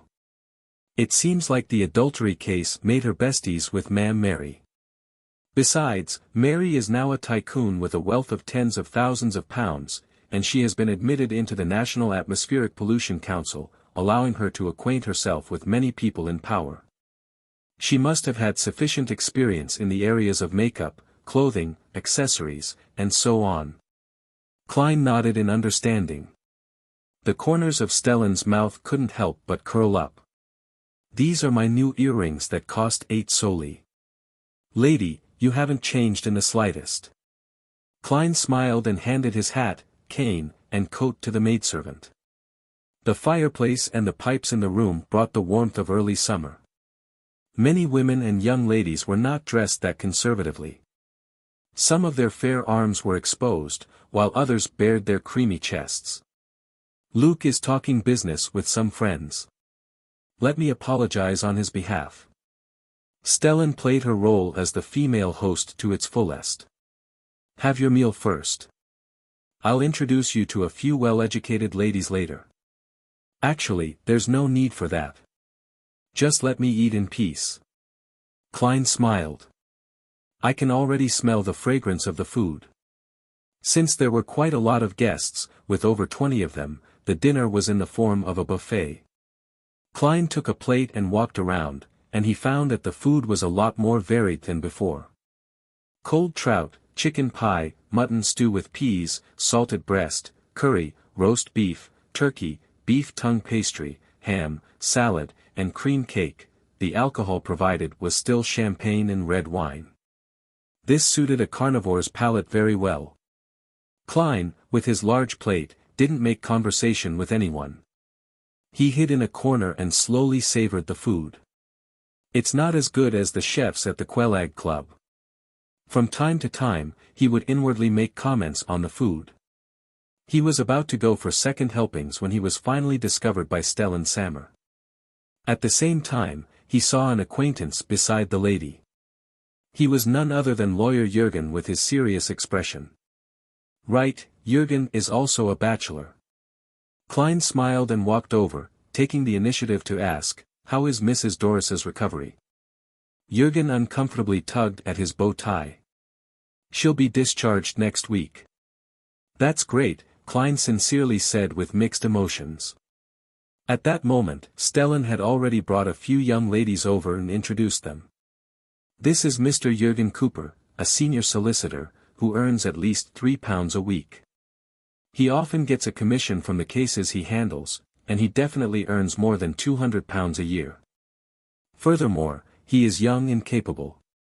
He will most likely become a great lawyer in the future. This is Mr. Sherlock Moriarty, a well-known detective. His income is unstable, but he is paid handsomely for every mission he receives, for example £10 or £50. Lady, isn't this too direct? Klein couldn't help but silently lampoon. Jürgen, who was standing beside him, evidently frowned. Without feeling that she had made a faux pas, Stellan continued the introductions. Miss Sarah Taylor. Her parents are teachers at a grammar school, Miss Angelina Watson. Her father is a civil servant at the Backlund Police Department. Klein smiled numbly and greeted each lady. After Stellan was done, Jürgen said in a deep voice, Mrs. Sammer, it's impolite to mention the income of others in front of others. Stellan wasn't mad, instead, she replied very seriously, no, it's very important. If you end up liking each other and decide to start a family, then income is essential. Think about it, there must be meat, vegetables, fruits, milk, white bread, butter, cream, and other foods every day. It costs at least £1.05 solely a week on food alone, not to mention the alcohol. In addition, to rent a better house is nearly £1 a week. Yes, there's also the need to purchase water, gas, charcoal, soap, and the like. One still needs to consider transportation expenses. This adds up to about 10 solely. That is just the most fundamental expenses. Are you not bringing your wife to a musical concert or to go watch a play? Don't you need to get new clothes every year? Ladies, I believe that a family must spend at least £30 a year on it in order to be considered to be living a decent life. In addition, there is the salary of the maid, the cost of education for any children, the emergency money that's needed to be set aside for medical treatment, as well as the expenditure of some necessary decorations. Only with an income of more than £200 a year can those needs be met. Only then can a happy family be achieved. Thus, in order to not delay everyone's time or cause any misunderstandings, I believe it is necessary to include this in the introduction. As a lawyer, Jürgen was momentarily unable to provide a rejoinder. Fortunately, he always had a serious and stern expression on his face. How big-hearted. But the basic etiquette is to tell the two parties this information in private, and of course, I know exactly why you're making the introduction straight to their face. Klein smiled. Yes, income is very important. Only with an income of more than £400 a year can one host a dinner at this level. Only with that much can one afford to have his wife be dressed in beautiful dresses and exquisite earrings. Stellan raised her chin slightly as she tried her best to suppress her smile and said, £430. I mean that there must be some savings each year, to prevent any accidents or to have spare cash to invest into stocks or bonds. That was her husband's approximate annual income. After finding a common topic for the two groups of strangers, she left and greeted the other guests. Klein could also clearly sense that Sarah, Angelina, and the other ladies were more interested in lawyer Jürgen. After all, he was a good-looking man, and his job and income were very stable. As for a private detective who might be locked up in the police station at any time, they were not the first choice for middle-class women. Besides, Klein now looked rugged with his beard. It wasn't a surprise that the girls would remain a little apprehensive towards him. After a short casual chat with them, he found an excuse to leave before hiding in a corner and eating while he enjoyed watching Jürgen's awkward and helpless performance. At this moment it was a wonder where his eloquence as a lawyer had gone to. A few minutes later, the two children of the Sammers ran past Klein while playing. They noticed the gentleman in the corner, stopped, and, with widened eyes, asked curiously, Mr. Moriarty, we heard that you're a detective? Yes. Klein smiled in response. The little girl said innocently, can you tell us about the cases you've cracked? Her twin brother nodded immediately. The cases I cracked. If it doesn't involve wraiths, puppets, or devil dogs, then it's about finding cats or catching an adulterer. There's really nothing suitable for children. Klein thought for a few seconds, then chuckled. All right, this is a story about treasure. An officer who had just returned from East Balham was suddenly murdered. He had mostly forgotten the detective novels he had read in his previous life, so he could only make them up based on a vague impression. The two children didn't care about the irrationality of the plot and listened very seriously, even learning to ask, what happened next? Without realizing it, Klein was a lot more relaxed. When the banquet was almost over, and he was about to leave, he saw that Stellan's face was filled with joy. What is the cause for celebration? Klein casually asked. Stellan raised her head slightly and replied with a reserved smile, Mary has received a luncheon invitation from the Chief Secretary of the National Atmospheric Pollution Council, Mr. Hibbert Hall, on Monday. This gentleman is the eldest son of Count Hall, a true nobleman. He has invited all the members of the council and has allowed them to bring 2 or 3 friends with them. Stellan paused. Luke and I were just invited by Mary. Monday afternoon. Dressed to the nines, Stellan Sammer, who was accompanied by her husband Luke Sammer, followed Ma'am Mary to Empress Borough where they saw a large building.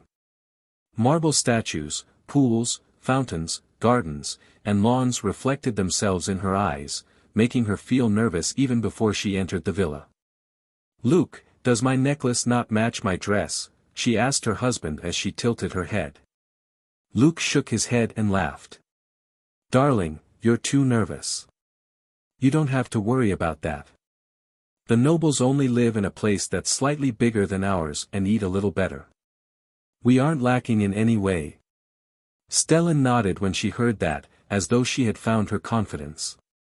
Entering the villa, they saw the gorgeous crystal chandelier, the hall which could accommodate many dancers, and the plates of delicious food. Foie gras, pan-fried dragon-bone fish, baked lobster.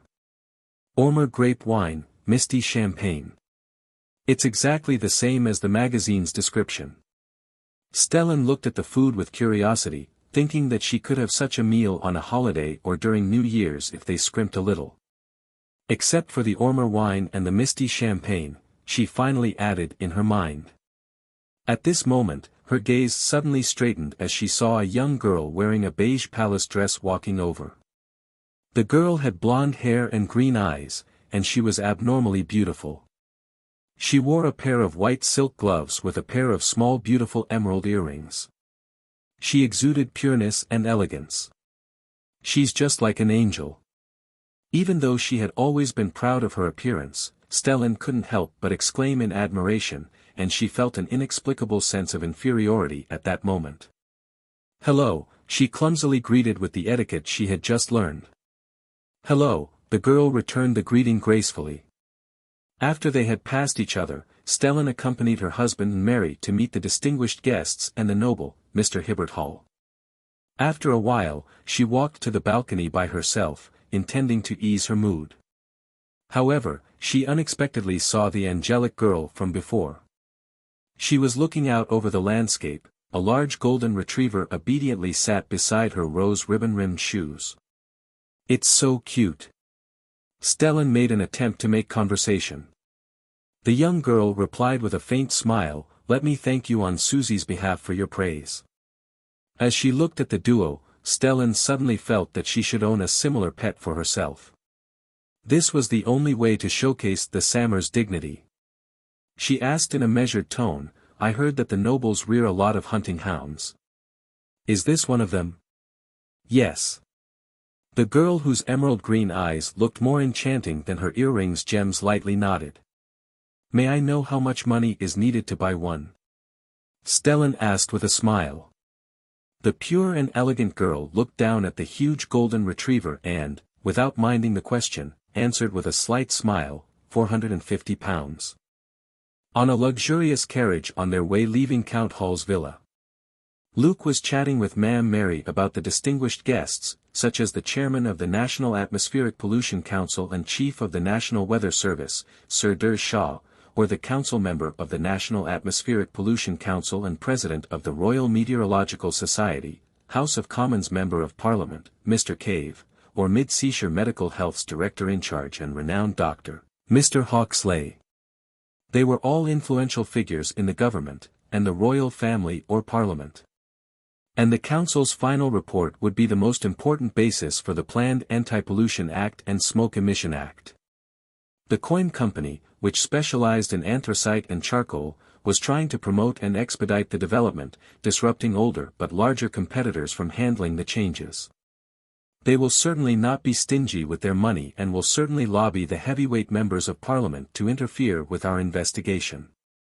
We must have a clear solution, just like what Mr. Hibbert Hall said. We need to take hold of public opinion and let the newspapers and magazines repeat the horrors of smoke pollution. Luke was a senior manager at Coim, a key assistant to Coim's major shareholder and person in control, Mary, and he himself was quite capable. As they chatted, Luke suddenly noticed that his wife was sitting next to him without saying a word, as if she had lost her soul. "Stellan, what happened?" Luke asked with concern. Stellan jolted back to her senses, forced a smile, and said, "Nothing, I'm just a little tired." "That's right. You must be extremely tense seeing so many important figures. Now, you can finally relax. Exhaustion is a very normal thing. Actually, it's the same for me." Luke smiled. Stellan didn't respond. Instead, she looked out the window towards the park with a lake. Her ears were still ringing with the casual words of the young noble girl from before, £450. A trained hound is priced between £450 and £700. City of Silver, at the bottom of the spire. Derek Berg was locked in a small room, eating food and taking his medicine regularly. As a result, his mental state rapidly improved as his visual and auditory hallucinations were no longer present. "I'll be able to leave in a day or two. It's really hard to stay locked up in such an environment for long periods of time. The former captain of the exploration team in the next cell has been locked up for 42 years, yet he's still very lucid and rational. If it were me, I definitely would have gone crazy." However, the explorations and strange monsters that he spoke of are rather attractive and even terrifying. Derek sat on the edge of the bed, looking at the candle that had burned to the end. Before the keepers delivered his next round of food and medicine, he would be placed in true darkness. At that moment, he saw a grey fog spread out as the deep voice of the fool sounded. "Prepare for the gathering." Such a change was fleeting. Derek focused his attention and subconsciously counted his heartbeats. However, he soon realized that this wasn't necessary because his current state was one of solitude, and he didn't need to avoid others. Derek, who was no longer counting his heartbeats, quickly thought of a question. Would Mr. Fool's subsequent actions of pulling me above the grey fog be discovered and detected when I'm within the confines of the seal of the mystical object at the bottom of the spire? These were two mystical items that had prevented the complete destruction of the City of Silver in the face of several calamities. In his nervousness and uneasiness, Derek, who had been unable to come to a decision, saw endless dark red lights gushing out of the void and engulf him. The small, enclosed room turned completely silent. Even the sound of his breathing had become extremely weak. Suddenly, the metal wall between Derek and the former exploration team's captain produced a tapping sound. This was the signal the two of them used if they wished to talk to each other. Tack. The other person bent his finger and knocked again. After that, what should have been a third tap, that followed in succession, didn't happen. After a long while, the tapping sound hesitantly rang out again. Following that, both rooms fell into silence, and not a single sound could be heard. After finishing her luncheon, Audrey practiced on the piano before returning to her bedroom while keeping track of the time. As she passed her father's study, she saw that the door was ajar, and a thick stack of papers lay on the table. Those weren't there before. Curious, Audrey slowed down and winked at Susie. As a spectator, Susie often needed only a small hint to understand what her mistress wanted her to do. Of course, she would also occasionally pretend that she didn't understand, only wishing to lie still. Susie, who had received the signal, trotted silently into the study, then stretched out her front paws, placed them on the edge of the table, and stood upright. She quickly glanced at the front page of the stack of documents, returned to Audrey's side, and said in a low voice, "Survey of living conditions at all levels in East Borough, the dock area, and the factory district." "Audrey, what do those words mean?" "Survey of living conditions at all levels in East Borough, the dock area, and the factory district. Why did Dad suddenly commission this survey? I don't remember ever mentioning anything about this to him." Audrey was confused and didn't bother to answer Susie's question. She looked around, and seeing that the servants were at their stations and not paying particular attention to her, she raised her head slightly and calmly turned to enter Count Hall's study. At the desk, Audrey looked down at the report and saw that the title was exactly as Susie had described it. It's document typed by a typewriter. The investigator is a reporter named Mike Joseph. There's the goddess's sacred emblem at the bottom. Was this commissioned by the Church of the Goddess? But why is Father given a copy? Oh, Father is a believer of the Goddess, and the Church wants him to provide some support on this matter. That's a good thing. Audrey made a preliminary judgment. She had originally thought of hiring others to do a similar investigation, but she felt that this was not in accordance with her intention of guiding others behind the scenes. It was very easy to be noticed and no longer be ignored by the other nobles, therefore, she had been hesitant. Audrey reached for the file and flipped through it. She found that Mike Joseph wasn't the only one reporting on East Borough, the dock area, and the factory district. There were also quite a few people who had made their own field investigations from different angles. Some of them even mentioned the proliferation of cults, and how some Beyonders were colluding with the gangs. Phew. Audrey looked at the clock in the study and saw that it was almost 3. She quickly gave up on reading the report carefully and returned the document to its original state. Before she left, she picked up a book and used it as a disguise for her purpose of entry. At 3 o'clock sharp. While the chiming of the hanging clock was still reverberating through the air, Audrey had already appeared inside the majestic palace via the dark red, illusory light and found herself beside the ancient long table. She smiled, stood up, and bowed in the direction of the seat of honor. "Good afternoon, Mr. Fool." Having received a light nod in response, she then respectively greeted the hanged man, the world, and company. She keenly noticed that the son seemed to be a little uneasy. "What are you worried about?" Audrey asked. This spared Klein's need to speak, having also noticed that little son didn't seem right. Entering this mysterious space ahead of time, he tidied the items on the table, tossing them into a corner along with Azek's copper whistle, the biological poison bottle, Numinous Episcopat's copper whistle, and other things. He had then covered them with a thick fog. Presently, there was only the Dark Emperor card on the table before him. This was an item that matched the identity of the fool. Derek didn't hide anything and immediately recounted his successful malingering, and how he was sent to the bottom of the spire to be isolated for treatment. Finally, he asked, "Honorable Mr. Fool, will that mystical item detect my participation in the Tarot Club?" "How would I know? I don't even know what it is. However, there are currently no strange or powerful forces attempting to invade."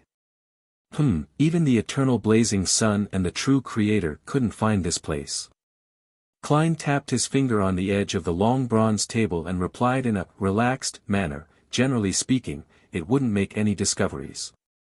But some mystical items possess special effects." Seeing that Mr. Fool had given an affirmative answer, Derek was immediately relieved. He tersely gave acknowledgement and said, "I'm not sure of its special effects either. It's one of the City of Silver's top secrets." At this point, he suddenly thought of what the former captain of the exploration team had told him. He blurted out a question, "Have any of you heard of a person named Amon?" Amon. After a moment's thought, Klein remembered the source of the familiarity. But he didn't answer in a hurry. Instead, he looked at the hanged man, knowing full well that this middle-ranking member of the Church of the Lord of Storms also knew Amon, and perhaps he knew even more than he did. Similarly, Audrey also looked at the hanged man. She had also heard the name from him the last time. Furs listened with a blank face, feeling that the things discussed here were always outside the scope of her knowledge. Alger frowned and asked in confusion, "You ran into a man who called himself Amon while you were exploring the surrounding areas of the City of Silver? Or perhaps, you discovered related records?" Derek nodded seriously and said, "Yes, 42 years ago, an exploratory team encountered a man claiming to be Amon in the depths of the darkness. After they returned to the City of Silver, they lost control one after another. Only one of them was left, and he was imprisoned at the bottom of the spire, in the cell next to me. Maybe he went mad too, and that was just a figment of his imagination." Furs, with a wealth of novel creation experience, postulated a guess. Alger glanced at Mr. Fool who sat at the end of the table. Seeing him appear staid and without expressing anything, he boldly said, "Imagination is a possibility, but one shouldn't imagine the name Amon for no reason." He turned his head to the sun and said, "In the fourth epoch, about 1,500 years ago in the kingdom we live in, there was a family with strange powers. They belonged to the Tudor dynasty, and their surname was Amon. Even in an era with numerous high-sequence beyonders, the surname of the clan was taboo." Justice Audrey asked instead of the sun, "Why?" The hanged man, Alger, didn't answer her directly as he continued on, "Abraham, Antigonus, Amon, Jacob, and Tamara are the 5 great families that supported the establishment of the Tudor dynasty, and they were second only to the Blood Emperor. Among them, the Amon family is the most mysterious one. They have the least history left behind, and they seem to have been distorted and covered up by some kind of power. There was a piece of information that came from the king of the 5 seas, Nast. The Amons are a family of blasphemers, and they wield the secrets to usurp the powers of deities. Also, the Amon family call themselves the descendants of the ancient sun god." Derek Berg was left confused. In his knowledge of myths, there was no such thing as an ancient sun god. Among the 8 ancient deities, Giant King, Ormer, Dragon of Imagination, Ankwelt, Mutated King, Kvaster, Elf King, Seniathrim, King of Demonic Wolves, Phlegria, Vampire Ancestor, Lilith, Phoenix Ancestor, Gregrace, and Devil Monarch, Farbody, none of them wielded the power of the sun. Derek seriously considered this problem. If I really need to make a connection, the Lord that created everything, the omnipotent and omniscient God had shown powers in the sun domain. Could the Amon family be his descendant? Noticing that Sun wasn't saying anything, Alger stroked the stubble on his chin and said, "The Amon family is an ancient family clan from 1 to 2,000 years ago. It is almost history itself. I'm very curious, why did the gentleman that you met appear around the City of Silver? What is his goal?" "That's right, how could the Amon family, which exists in the world of Mr. Hanged Man, Miss Justice, and company, appear around our City of Silver? Why did he fail to fulfill his promise after accepting the request of being a guest? He mysteriously left and caused the entire team to lose control." "Yes, other than the captain. What did he want to do? What was he looking for? If he is a descendant of the Lord, perhaps his purpose is the same as mine, to find out the cause of the cataclysm from ancient times and to find out the truth of the curse." Derek let his imagination run wild for a moment. After a while, he shook his head and said, "Mr. Hanged Man, I'm unable to answer your question. I'm also trying to figure out this matter."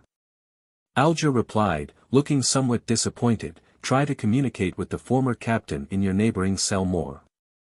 See if you can dig up more information from him." Upon saying this, he thought for a moment and warned, "However, you must be careful and prudent. I think that person is very dangerous."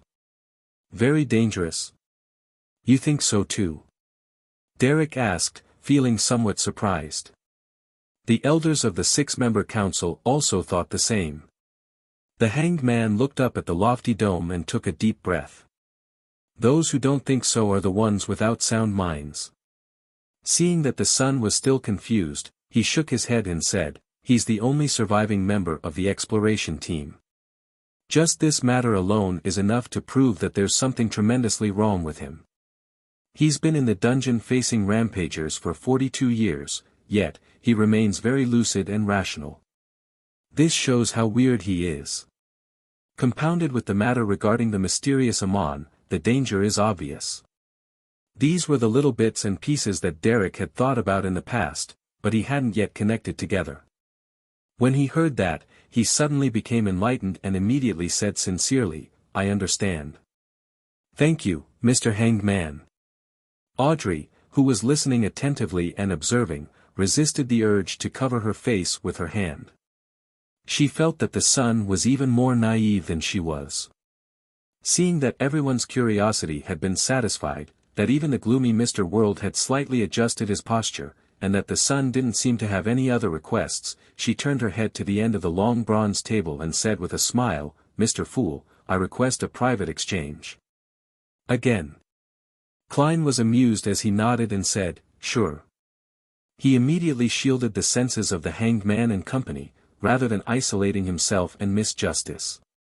It was mainly because he was afraid that the others might end up communicating out of boredom, thereby exposing the fact that the world was only a repeater. After receiving the signal, Audrey smiled and said, "Mr. Fool, I have another 3 new pages of Roselle's diary." After the card of blasphemy was stolen by the fool's adorer, she didn't avoid visiting the Royal Museum out of guilt. Instead, she acted as if nothing had happened. She openly requested this to her father, and in the week after the exhibition ended, she got another chance to flip through the notebook. Audrey thought that appearing unfazed was the best way to avoid suspicion. If she maintained the constant act of feeling guilty and did not do what was logical, even if the Church of the God of Steam didn't suspect her previously, they would subsequently feel that there was a problem. According to her own experience, she believed that the very first few pages of a diary would reveal a lot of information, so she mainly memorized the first 3 pages. Without waiting for the fool to speak, she quickly added, "I understand that this isn't a matter that requires a private exchange, but I wish to keep this from Miss Magician for a week or 2. That way, even if she knows that you need Roselle's diary in the future, she wouldn't suspect that I'm Justice." She had seen Furs and Zio once midweek, and by leading the conversation, she had naturally mentioned how her beloved dog, Susie, had chewed the Roselle notebook, causing it to be irrecoverable.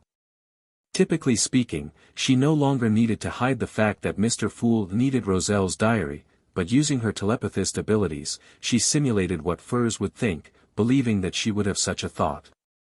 "What? That's a diary. That's a diary Roselle recorded his secrets in. Even Mr. Fool places so much importance on it. I recall that Miss Audrey has some." Wait a moment. She happened to have those diary pages chewed up by her dog a few days ago. Isn't this too much of a coincidence? To prevent Furs from having such thoughts, Audrey hoped to keep it a secret for at least another week. After becoming a telepathist, not only was she able to see the aura and the emotional color of the target, but she was also able to read the superficial thoughts of others and could also simulate their thoughts.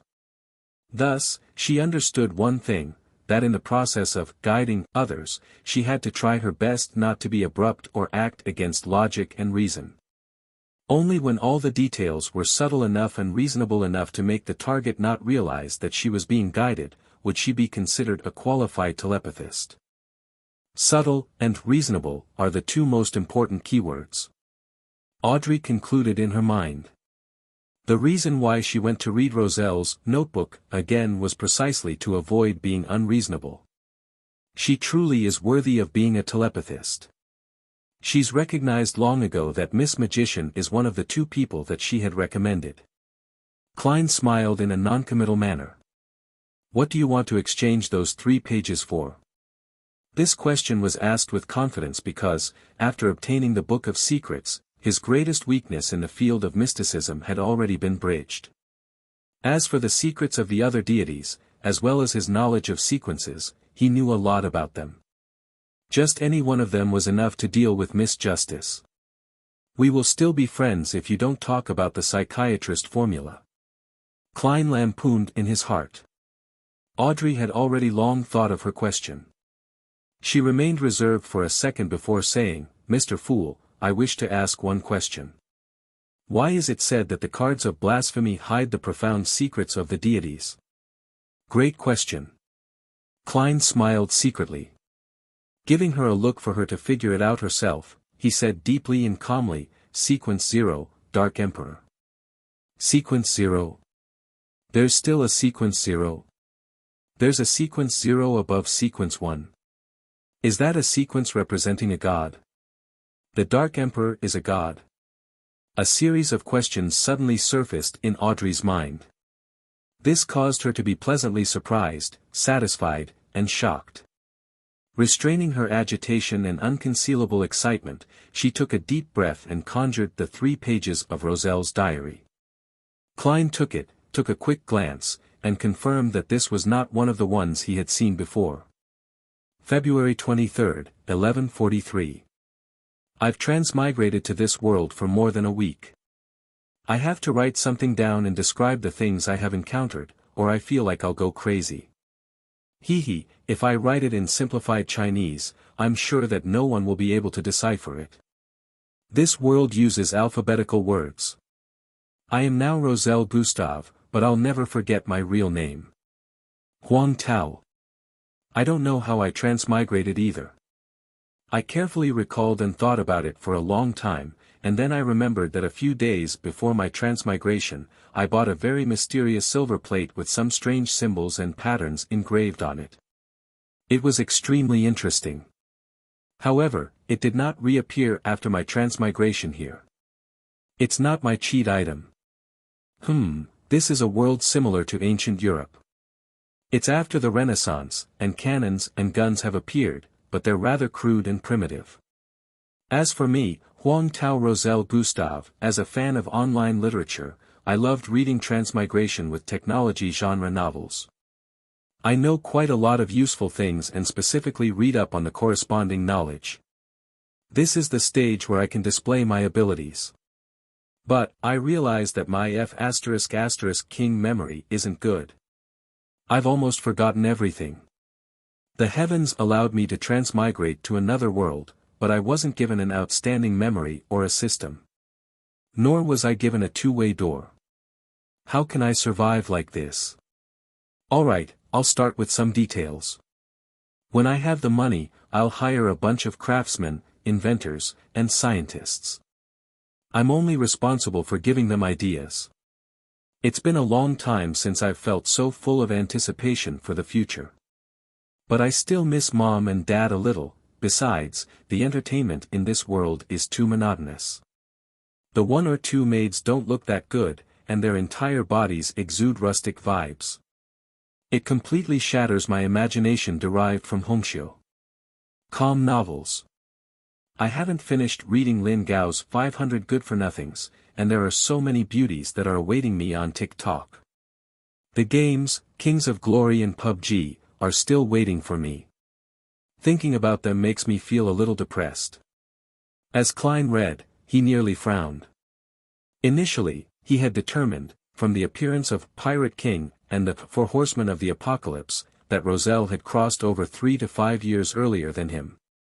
But now, he realized that the gap between their transmigrations couldn't be more than a year. But why was there a difference of nearly 200 years on this side? China Literature's platform, a sister platform of web novel. Com, that caters to Chinese white-collar female readers. A web novel that has been serialized since 2009, talking about 500 transmigrators. Klein thought seriously for a while and came up with all sorts of theories, but because he lacked the necessary information, he could only temporarily ascribe the cause of the matter to the difference in the flow of time between the Earth and this world. Roselle and I have transmigrated less than a year apart, but in this world, we are separated by nearly 200 years. That is to say, even if I were to spend 200 years to find a way to return, it's likely that I won't lose the opportunity to meet my parents. At most, I'd have been missing for a year. Klein made a contrasting inference, improving his mood significantly. He instantly felt filled with motivation. Of course, he himself knew very well that this reasoning was not rigorous, because this was determined by one precondition, and it was currently impossible to confirm it. What if Roselle transmigrated after me? That might involve so-called spatial-temporal turbulence. When the time comes, there is no guarantee that I'll return to the proper time node. Klein poured cold water on his burgeoning mood. Roselle's first diary entry was the product of having held back for a long time, therefore, it took up more than 2 pages. Klein flipped to the end and read the remaining 2 lines. February 25th. What a boring world. There are no newspapers and so few novels. I think I need to help this culturally impoverished society, but the premise of this is that I have to get some money and recall how paper is made and how the print press is done. As a transmigrator, I can only live on the pocket money that my new dad and mom gave me. I can only occasionally see 1 or 2 shiny Fermo gold. What a tragic story. However, hunting is quite interesting. February 28th. This world might be a little different from what I know it to be. I got lost while hunting in the woods today. As a result, I saw an unimaginably intense battle. In the battle, the man who was surrounded had additional eyes growing on his face, a total of 4 eyes. They even shot dark green light. This is King illogical. Is this a humanoid monster? This is actually a fantasy world, right? That monster's opponent was even more powerful. He summoned a pillar of light that burned with golden flames. Yes, I think it was summoned. Fortunately, they didn't discover me. After getting rid of that monster, that person left with the corpse. I, Huang Tao, am indeed the protagonist. I discovered the truth of this world a few days after I transmigrated. Perhaps they can recognize the mysterious symbols and patterns on the silver token. Of course, I won't ask. I want to become like them and crack it myself. There's another key reason as to why I said this. I can't even King remember what the pattern looks like. I can only vaguely remember it. Indeed the protagonist. Emperor, did you pour all of your 8th grader syndrome soul into your diary? Klein couldn't help but lampoon. He was very interested in the silver plate, which might have been the cause for Roselle's transmigration, and he was eager to find out what the symbols and patterns on it looked like. If he could really decipher it by relying on the mysticism knowledge of this world, then transmigration might not have just been a coincidence. Klein put down the diary pages, wrapped his fingers on the table, and lifted the screen that isolated the hanged man and the magician. Go ahead and trade freely. Klein leaned back in his chair and smiled. Furs took a deep breath and said, I would like to purchase the stomach pouch of a spirit eater and 20 milliliters of blood from a deep-sea marlin. It will be paid for in gold pounds. I still have 430 pounds, I can afford one, she silently encouraged herself. As for where the rest of the money would come from, she had no idea. This is one of the main reasons that prevent many beyonders from advancing. People cannot really attempt to spend beyond their means. If it wasn't for me having to become a trickmaster to completely be rid of the influence of the full moon's ravings, I wouldn't even consider advancement once I gained rich beyonder means. I wouldn't even make contact with this circle. I'll write books, save up money, drink tea, and stroll the streets with Zio. Once she's finished with that task, we can travel to different parts of the northern and southern continent. We don't have to be afraid of danger or accidents, and we can enjoy life. Furza's thoughts suddenly began to wander. Just when she thought that no one would respond, Alger said in a low voice, I saw the deep-sea marlin's blood at the recent gathering of the great pirates, but unfortunately, you've already missed it. You should have said so earlier. No, I'm mistaken. You hadn't joined the tarot club back then. Then what's the point of saying this? Showing off your experience?